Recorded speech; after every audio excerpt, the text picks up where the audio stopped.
Hi, I'm Melanie Dix. I'm a PCS Bournemouth Police Station.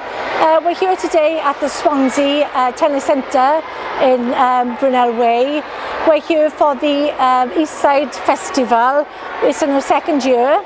After the success of last year, we've got over 260 pupils attending from all over the Eastside local area, which is absolutely amazing. Eastside Neighbourhood Policing team are really involved with our local schools, with the launch of the mini police, and with events like these we're being seen much more positively within the schools. We're getting to know the children and it's really working out really well. The Eastside Festival basically involves ball skills, football, tennis, just getting the children involved in sport, where we're predominantly children involved with the internet. So it's lovely to see them in the sporting aspect.